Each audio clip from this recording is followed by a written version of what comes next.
Shalom jemaat Tuhan, semua yang mengikuti Bible Study dengan setia.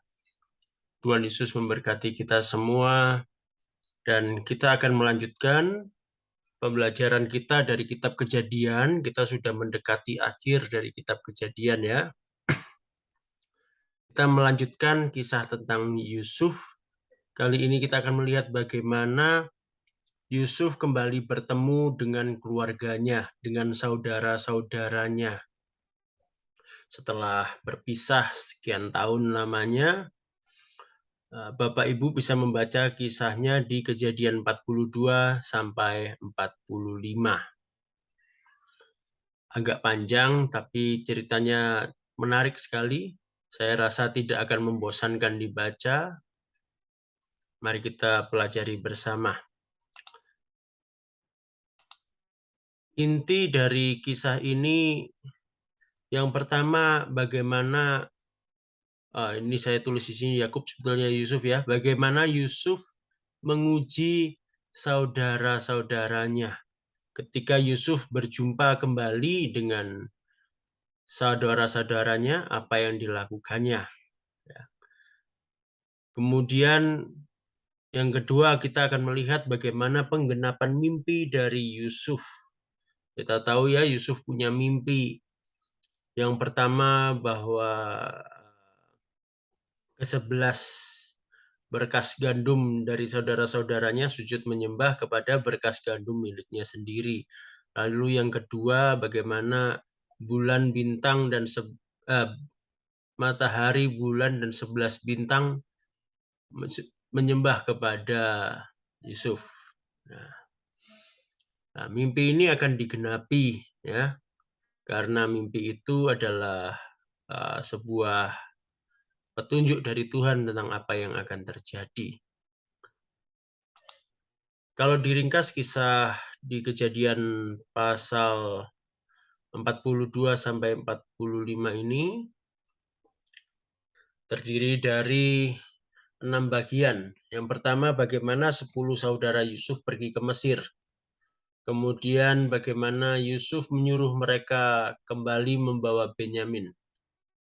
Kemudian terjadi sebuah perjamuan makan yang diadakan oleh Yusuf untuk saudara-saudaranya. Kemudian bagaimana Yusuf menjebak Benyamin, menjebak bukan dalam maksud jelek ya, nanti kita pelajari. Kemudian bagaimana Yusuf kemudian akhirnya memperkenalkan diri kepada saudara-saudaranya. Lalu yang terakhir, Yusuf akhirnya mengundang Yakub untuk ikut ke Mesir. Sehingga pada akhirnya keluarga ini semua tinggal di Mesir. Kisah ini berawal dari 10 saudara Yusuf yang pergi ke Mesir. Latar belakangnya ini. Kita tahu Fir'aun bermimpi, kemudian Yusuf mengartikannya. Dan isi dari mimpi itu terdapat di Kejadian 41 ayat 29 sampai 30, demikian bunyinya. Ketahuilah tuanku akan datang 7 tahun kelimpahan di seluruh tanah Mesir.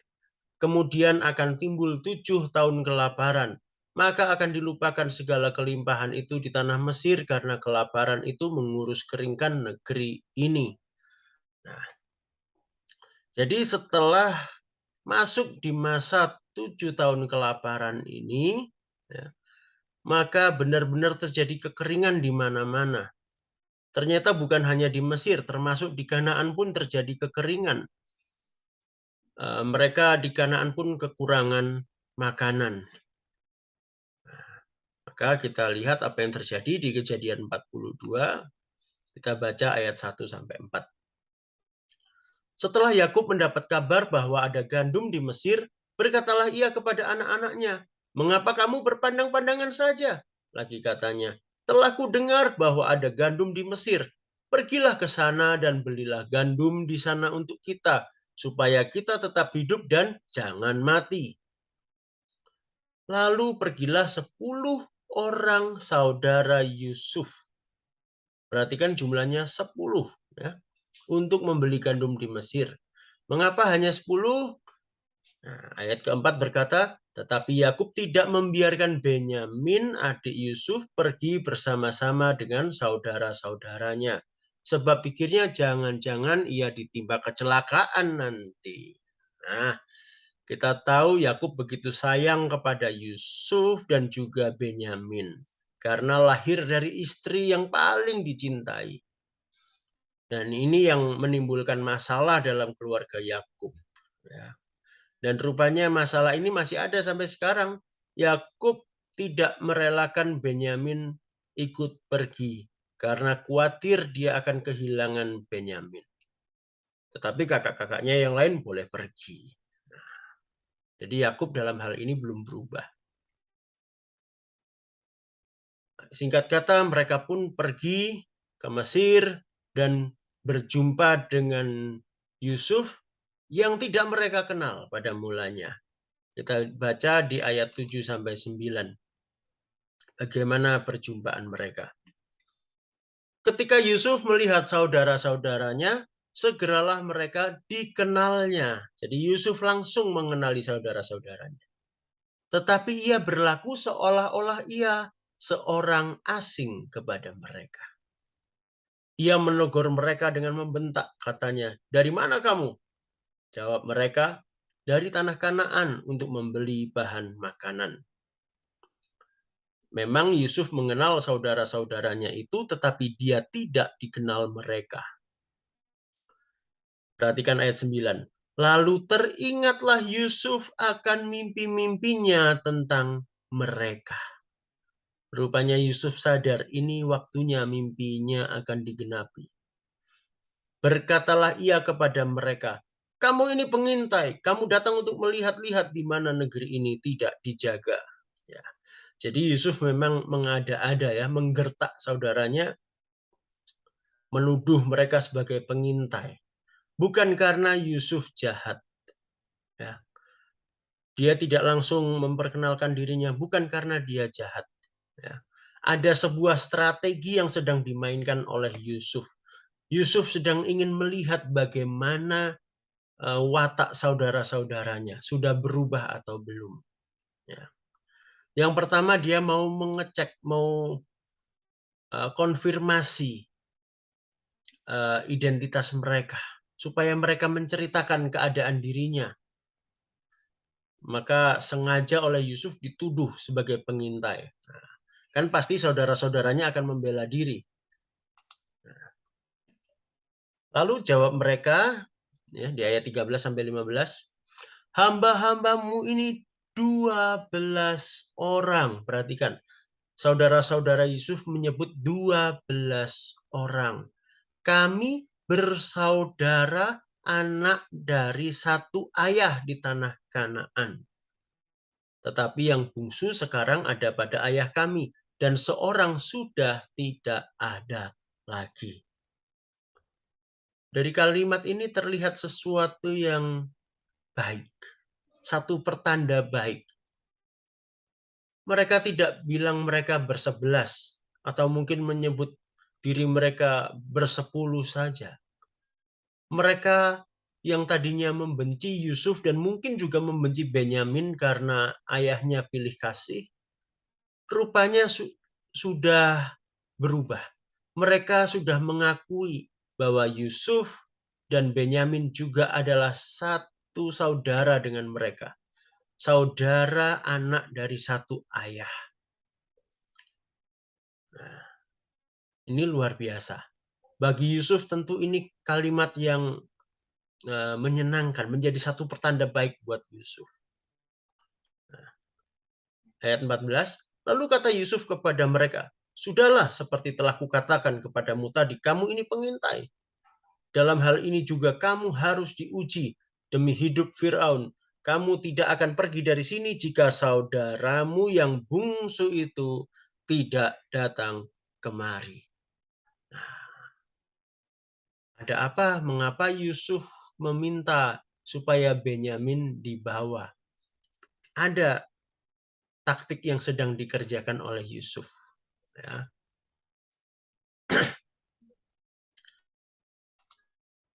Kita perhatikan ayat 19 dan 20.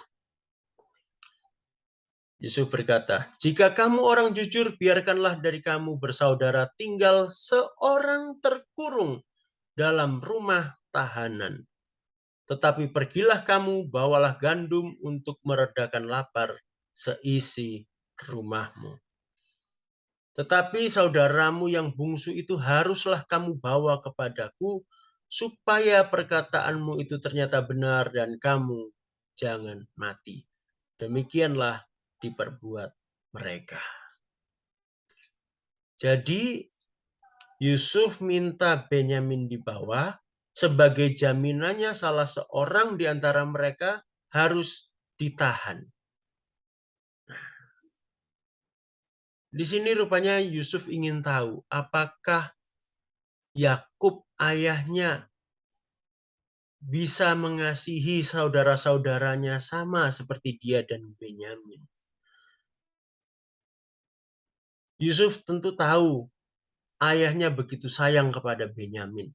Setelah kehilangan dirinya, pasti ayahnya akan begitu melindungi Benyamin. Akankah Yakub merelakan Benyamin pergi ke Mesir? Ya, dengan taruhan seorang anaknya yang lain yang ditahan di Mesir sebagai jaminan. Nah, dalam hal ini apakah Yusuf jahat? Tidak, Yusuf tidak jahat. Dia hanya sedang mau menguji keluarganya. Kita bisa lihat di ayat 24. Maka Yusuf mengundurkan diri dari mereka lalu menangis. Mengapa Yusuf menangis? Karena hatinya tidak tahan melihat saudara-saudaranya.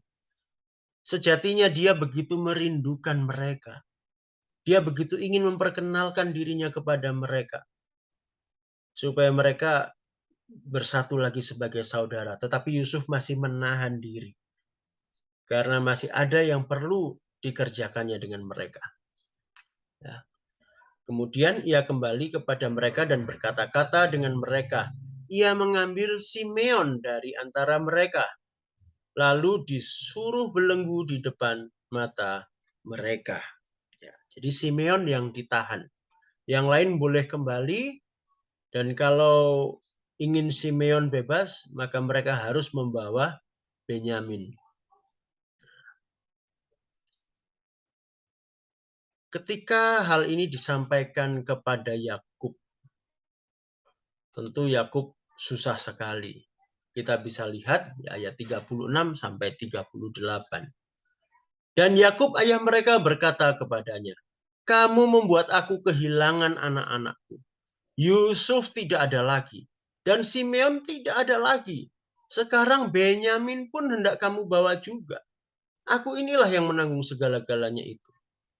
Ya, jadi Yakub tidak bisa menerima. Yakub tidak rela untuk Benyamin dibawa. Lalu berkatalah Ruben, ya, anak pertama, kepada ayahnya, "Kedua anakku laki-laki boleh engkau bunuh jika ia tidak kubawa kepadamu. Serahkanlah dia ke dalam tanganku, maka dia akan kubawa kembali kepadamu." Ruben memberikan jaminan. Jadi dua anaknya diserahkan sebagai jaminan. Tetapi Yakub masih tetap mengeraskan hati. Di ayat 38, Yakub berkata, "Anakku itu tidak akan pergi ke sana bersama-sama dengan kamu, sebab kakaknya telah mati, dan hanya dialah yang tinggal. Jika dia ditimpa kecelakaan di jalan yang akan kamu tempuh, maka tentulah kamu akan menyebabkan aku yang ubanan ini turun ke dunia orang mati karena duka cita." Ya, di sini kita melihat keegoisan Yakub. Simeon dipertaruhkan, bahkan seluruh keluarga dipertaruhkan. Kalau mereka tidak kembali ke Mesir, dari mana mereka akan memperoleh bahan makanan? Nasib mereka bagaimana sekeluarga? Semuanya dipertaruhkan, tetapi Yakub masih tetap berkeras hati. Nah, kita masuk ke Kejadian pasal 43. Ya. Jadi Kejadian 42 itu terjadi di tahun pertama bencana kelaparan. Kita ingat ya, ada 7 tahun kelaparan. Nah, di tahun pertama terjadilah peristiwa di Kejadian 42. Kejadian 43 ini terjadi kira-kira setahun setelahnya, di tahun kedua.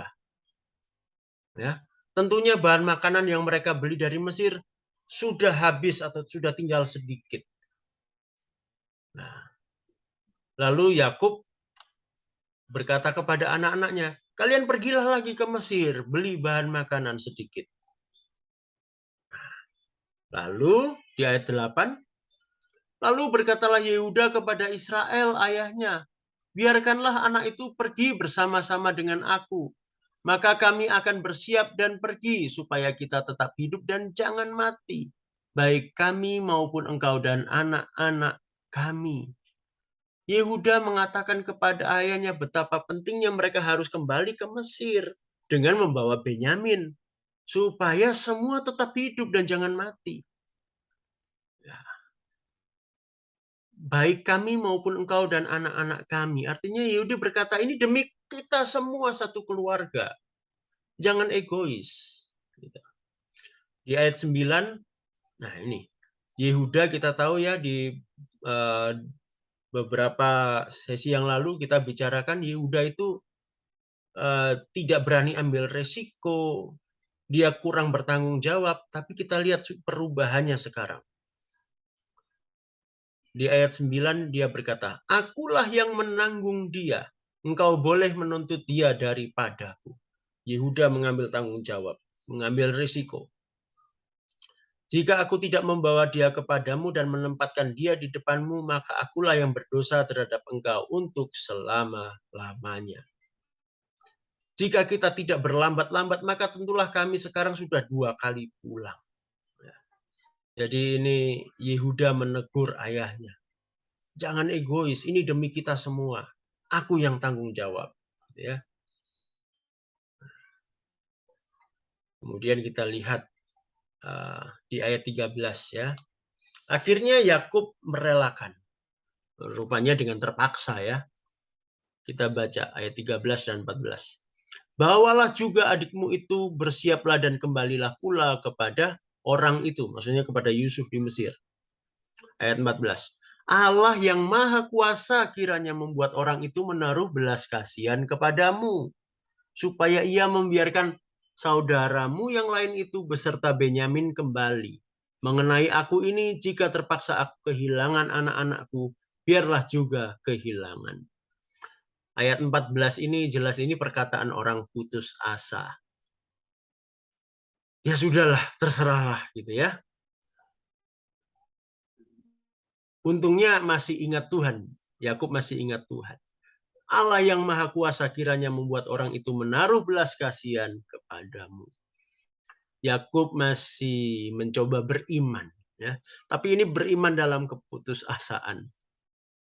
Alangkah baiknya kalau beriman tidak hanya waktu kepepet ya. Nah, lalu perhatikan itu supaya ia membiarkan saudaramu yang lain itu. Dia tidak menyebut nama Simeon, ya. Tetapi nama Benyamin disebut. Seolah-olah yang penting buat yang lebih penting buat Yakub itu Benyamin, yang penting Benyamin. Nah, ya. Jadi Yakub ini masih belum berubah juga. Kita lihat ayat 16. Ya. Jadi akhirnya singkat kata mereka pergi kembali ke Mesir dan mereka pun berjumpa dengan Yusuf. Kita lihat ayat 16. Ketika Yusuf melihat Benyamin bersama-sama dengan mereka, berkatalah ia kepada kepala rumahnya, bawalah orang-orang ini ke dalam rumah, sembelihlah seekor hewan dan siapkanlah itu, sebab orang-orang ini akan makan bersama-sama dengan aku pada tengah hari ini. Nah, ternyata Yusuf menyuruh mempersiapkan sebuah perjamuan makan untuk saudara-saudaranya. Tetapi saudara-saudaranya bingung dan takut. Kenapa kok kita dibawa ke rumah ini? Wah, jangan-jangan kita mau ditangkap ini.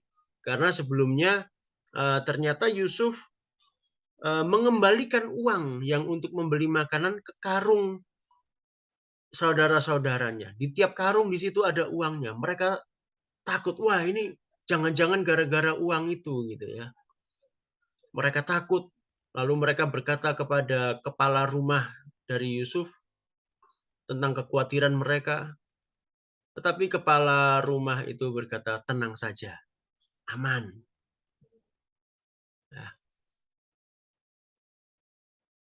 Nah, kemudian akhirnya mereka pun berada di rumah Yusuf. Mereka menantikan Yusuf datang. Nah, kita lihat di ayat 26 apa yang terjadi ketika Yusuf akhirnya datang di siang hari. Ketika Yusuf telah pulang, mereka membawa persembahan yang ada pada mereka itu kepada Yusuf di dalam rumah, lalu sujud kepadanya sampai ke tanah.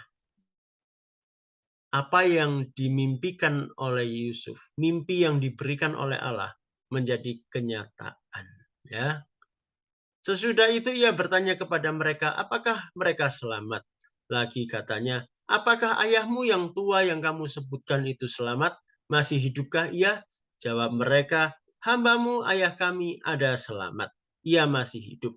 Sesudah itu berlututlah mereka dan sujud. Ya.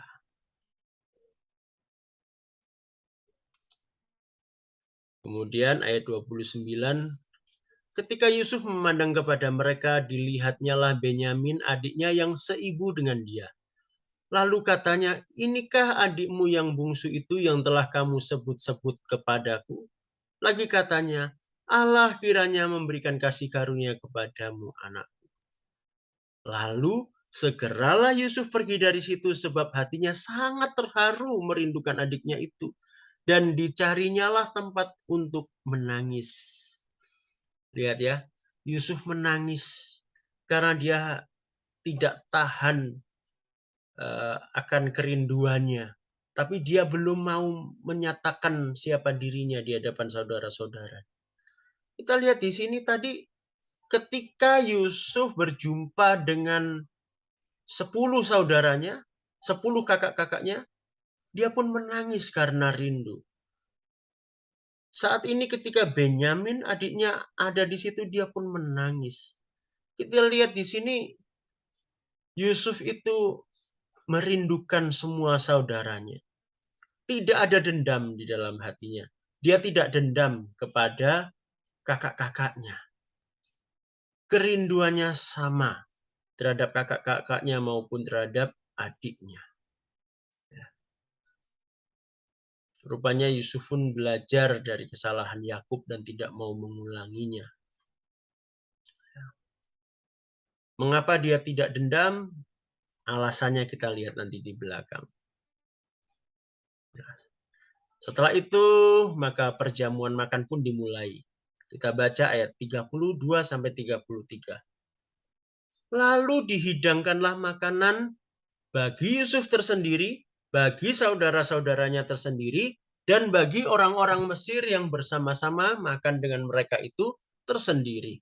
Ya, jadi di situ ada hidangan untuk Yusuf, ada hidangan untuk saudaranya, lalu yang ketiga untuk orang-orang Mesir yang bersama-sama mereka. Jadi ada 3 meja. Ya. Mengapa demikian? Sebab orang Mesir tidak boleh makan bersama-sama dengan orang Ibrani. Karena hal itu suatu kekejian bagi orang Mesir. Jadi dalam tradisi orang Mesir, tidak boleh makan bersama-sama dengan orang Ibrani. Ya. Maka disediakan 3 tempat terpisah. Nah, tapi perhatikan ayat 33, ada yang aneh. Saudara-saudaranya itu duduk di depan Yusuf. Ya, mejanya berhadapan dengan mejanya Yusuf. Jadi seolah-olah mereka makan bersama, makan sehidangan. Seolah-olah. Ya, paling tidak mereka berhadap-hadapan. Dan itu tentu mengherankan buat mereka. Ya, dari yang sulung sampai yang bungsu, sehingga mereka berpandang-pandangan dengan heran. Saudara-saudaranya Yusuf heran, loh, kok kita diizinkan makan di sini berhadapan dengan Yusuf yang adalah pejabat Mesir, ya, penguasa Mesir. Lalu yang lebih mengherankan lagi, ayat 34. Nah, perhatikan ini. Lalu disajikan kepada mereka hidangan dari meja Yusuf. Wah, ini lebih aneh lagi. Jadi kepada mereka sebetulnya sudah disediakan hidangan sendiri, tetapi masih diberi lagi dari mejanya Yusuf. Nah, perhatikan ini. Tetapi yang diterima Benyamin adalah 5 kali lebih banyak. Wah, Benyamin dapat lebih banyak. Melihat ini biasanya kita beranggapan, wah, Yusuf pilih kasih ini. Yusuf mengulang kesalahannya Yakub. Yusuf lebih mencintai Benyamin daripada ke-10 saudaranya yang lain. Kalau saya melihatnya tidak demikian. Sepintas sepertinya begitu. Tetapi dalam strategi Yusuf menguji saudara-saudaranya ini penting. Rupanya Yusuf mau tahu, ya, perselisihan karena pilih kasih itu masih ada atau tidak di dalam diri saudara-saudaranya. Mereka masih iri hati atau tidak terhadap Benyamin. Karena tentu pas Benyamin dimanja, disayang habis-habisan oleh Yakub. Yusuf pasti tahu itu. Dan Yusuf ingin menguji apakah ke-10 saudaranya, kakak-kakaknya itu, masih menyimpan iri hati terhadap Benyamin. Nah, kita lihat di akhir ayat ini tertulis, lalu minumlah mereka dan bersukaria bersama-sama dengan dia. Nah, di sini dikatakan bersukaria bersama-sama. Di ayat ini tidak ada dituliskan saudara-saudaranya iri terhadap Benyamin yang menerima lebih banyak. Jadi di sini Yusuf melihat, wah, ini saudara-saudaranya sudah rukun. Ya. Rupanya saudara-saudaranya Yusuf sudah mulai berubah. Nah, sekarang kita masuk ke Kejadian pasal 44. Sesudah perjamuan makan, apa yang terjadi, ya? Kejadian 44 ayat 1 sampai 2. Sesudah itu diperintahkannya lah kepada kepala rumahnya. Isilah karung orang-orang itu dengan gandum seberapa yang dapat dibawa mereka. Dan letakkanlah uang masing-masing di dalam mulut karungnya. Dan pialaku, piala perak itu, taruhlah di dalam mulut karung anak yang bungsu, serta uang pembayar gandumnya juga. Maka diperbuatnyalah seperti yang dikatakan Yusuf. Jadi ada piala perak, piala yang biasa dipakai oleh Yusuf untuk minum, yang pasti dipakai juga di perjamuan makan di hari sebelumnya itu. Piala itu disembunyikan di dalam karung Benyamin.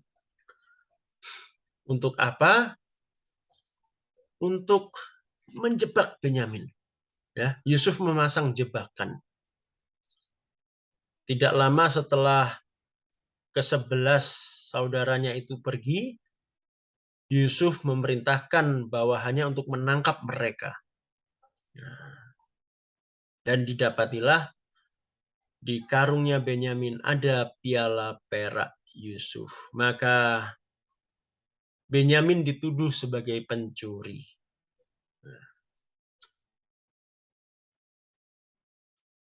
Kemudian setelah itu maka mereka pun kembali kepada Yusuf. Ya. Kita perhatikan ayat 16 sampai 17. Ya. Jadi mereka mencoba mempertanggungjawabkan. Ya. Sesudah itu berkatalah Yehuda. Di sini Yehuda lagi yang tampil, ya, sebagai juru bicara. Karena dia yang merasa bertanggung jawab atas Benyamin. Apakah yang akan kami katakan kepada tuanku? Apakah yang akan kami jawab? Dan dengan apakah kami akan membenarkan diri kami? Allah telah memperlihatkan kesalahan hamba-hambamu ini. Maka kami ini, budak tuankulah kami, baik kami maupun orang pada siapa kedapatan piala itu. Perhatikan di sini, ini luar biasa sikap dari Yehuda. Dia berkata, maka kami ini, budak tuankulah kami. Dia tidak berkata, Benyamin ini adik bungsu kami. Dia yang bersalah, biar dia jadi budak. Tidak seperti itu. Jadi di sini terlihat Yehuda betul-betul bertanggung jawab atas Benyamin. Dia berkata, kami ini, mereka senasib, mereka satu saudara, satu keluarga. Ya, sebeban, sepenanggungan. Ya. Tetapi apa jawab Yusuf? Nah, ini Yusuf masih mencoba lagi, masih menguji lagi. Yusuf berkata, jauhlah daripadaku untuk berbuat demikian. Pada siapa kedapatan piala itu, dialah yang akan menjadi budakku. Tetapi kamu ini pergilah kembali dengan selamat kepada ayahmu. Jadi Yusuf berkata, tidak bisa. Yang kedapatan bersalah adalah Benyamin. Jadi ya Benyamin saja yang jadi budak di sini. Nah, melihat itu Yehuda pun kembali berbicara. Yehuda menceritakan bagaimana Yakub begitu mencintai Benyamin. Kalau sampai Benyamin tidak kembali, tentu Yakub akan sedih sekali. Ya. Kita baca di ayat 32 sampai 34, Yehuda berkata begini. Tetapi hambamu ini telah menanggung anak itu terhadap ayahku dengan perkataan, jika aku tidak membawanya kembali kepada Bapa, maka akulah yang berdosa kepada Bapa untuk selama-lamanya. Jadi di sini dia menunjukkan dia yang bertanggung jawab. Oleh sebab itu, baiklah hambamu ini tinggal menjadi budak tuanku menggantikan anak itu. Dan biarlah anak itu pulang bersama-sama dengan saudara-saudaranya. Ini luar biasa sekali. Yehuda menawarkan dirinya sebagai pengganti Benyamin, sebagai penebus Benyamin. Yehuda bertanggung jawab. Mengapa Yehuda bertanggung jawab? Yehuda mengasihi Benyamin dan juga mengasihi ayahnya. Ayahnya yang dulu dia benci karena pilih kasih, tetapi sekarang dia kasihi. Ayat 34. Sebab masakan aku pulang kepada ayahku apabila anak itu tidak bersama-sama dengan aku. Perhatikan kalimat terakhir. Aku tidak akan sanggup melihat nasib celaka yang akan menimpa ayah.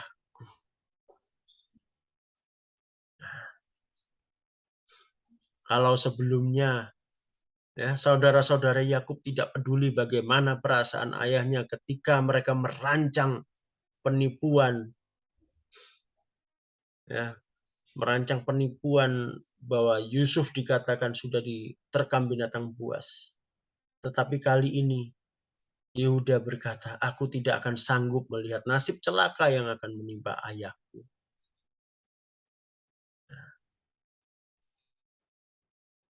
Melihat ini Yusuf benar-benar terharu. Dan Yusuf pun bahagia melihat saudara-saudaranya sudah berubah. Kakak-kakaknya yang dulu membenci dia dan menjual dia, bahkan sempat hendak membunuh dia. Dia melihat sekarang saudara-saudaranya sudah berubah. Dan kita sampai pada puncak kisah ini, di pasal 45, Yusuf pun memperkenalkan diri kepada saudara-saudaranya. Yusuf menyuruh semua orang keluar dari ruangan itu. Semua orang Mesir disuruh keluar. Maka Yusuf tinggal sendiri dengan saudara-saudaranya. Di ayat 3 kita baca, dan Yusuf berkata kepada saudara-saudaranya, akulah Yusuf, masih hidupkah Bapak? Tetapi saudara-saudaranya tidak dapat menjawabnya sebab mereka takut dan gemetar menghadapi dia. Ya. Kita bisa mengerti saudara-saudaranya tentu begitu kaget. Dan mereka pasti takut, gemetar. Karena mereka tahu mereka dulu telah bersalah kepada Yusuf. Dan sekarang Yusuf menjadi penguasa. Nasibnya mereka di tangan Yusuf. Ayat 4. Lalu kata Yusuf kepada saudara-saudaranya itu, marilah dekat-dekat. Maka mendekatlah mereka. Katanya lagi, akulah Yusuf saudaramu yang kamu jual ke Mesir. Dan kita baca ini perkataan Yusuf yang sangat indah. Di ayat 5 sampai 8 kita baca. Tetapi sekarang janganlah bersusah hati dan janganlah menyesali diri karena kamu menjual aku ke sini. Sebab untuk memelihara kehidupanlah Allah menyuruh aku mendahului kamu. Jadi dia katakan jangan bersusah hati, jangan takut. Karena dulu mereka sudah menjual Yusuf ke Mesir sebagai budak. Yusuf berkata, jangan takut, jangan susah, tidak apa-apa. Karena bagi Yusuf ternyata Allah lah yang menyuruh dia datang ke Mesir mendahului saudara-saudaranya. Untuk apa? Untuk memelihara kehidupan. Ya. Ayat 6. Karena telah 2 tahun ada kelaparan dalam negeri ini, dan selama 5 tahun lagi orang tidak akan membajak atau menuai. Maka Allah telah menyuruh aku mendahului kamu untuk menjamin kelanjutan keturunanmu di bumi ini dan untuk memelihara hidupmu sehingga sebagian besar daripadamu tertolong. Jadi Yakub tidak dendam lagi karena Yakub mengenal rencana Allah. Yusuf menyadari rencana Allah bahwa memang Allah lah yang membawa Yusuf ke Mesir untuk tujuan yaitu memelihara kehidupan. Ayat 8. Jadi bukanlah kamu yang menyuruh aku ke sini tetapi Allah.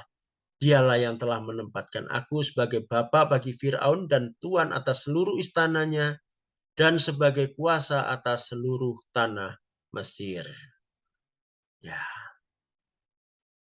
Luar biasa. Yusuf melewati masa-masa sulit. Masa-masa yang sangat tidak enak, tidak nyaman, tidak menyenangkan, yang tentu berat.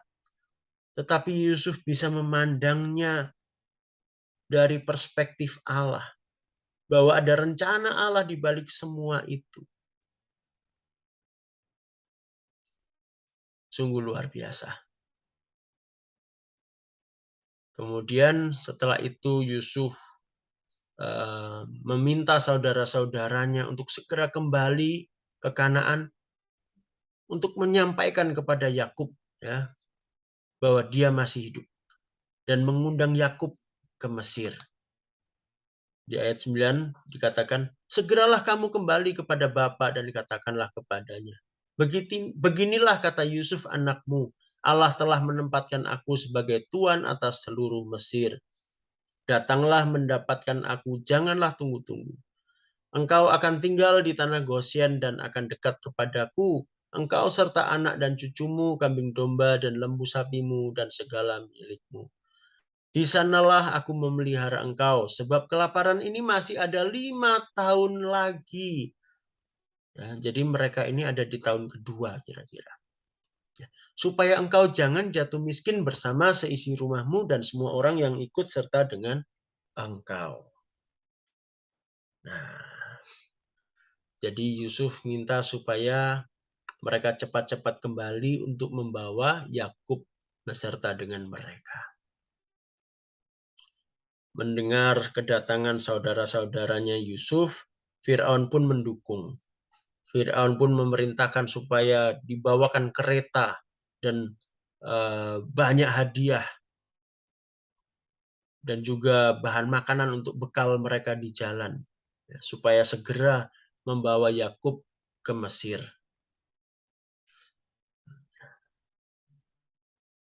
Kemudian mereka pun sampai ke Kanaan, sampai kepada Yakub. Kita baca di ayat 26 sampai 28 sebagai penutup kisah ini.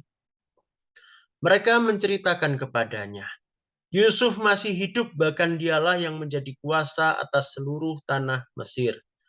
Tetapi hati Yakub tetap dingin sebab ia tidak dapat mempercayai mereka.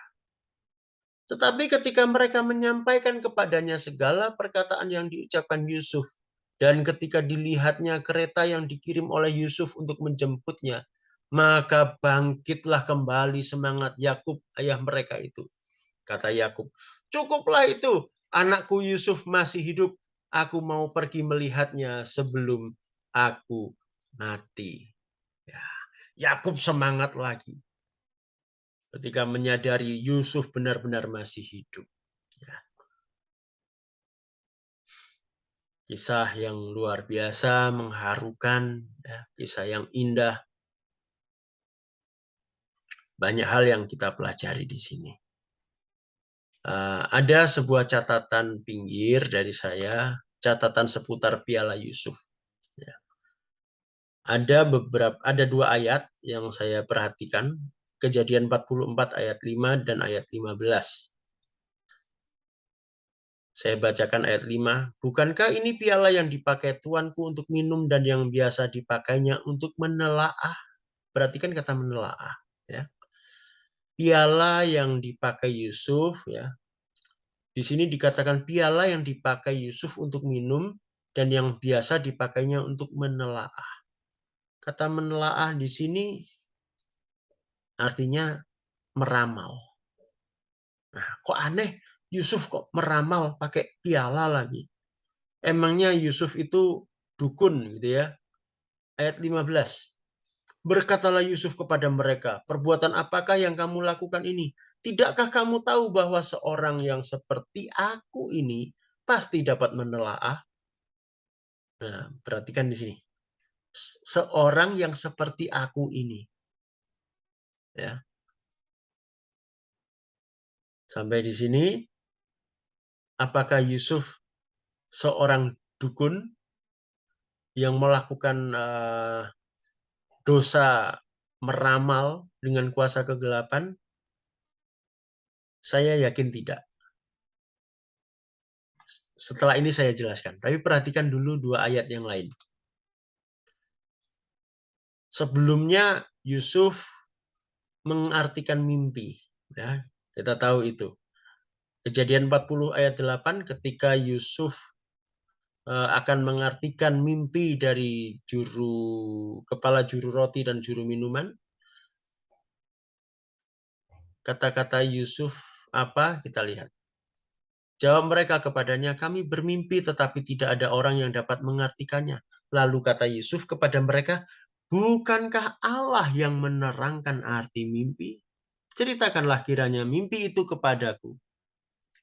Di dalam kisah di Kejadian 40 tidak ada dikatakan Yusuf memakai piala atau memakai alat lain untuk meramal. Ya, tidak ada.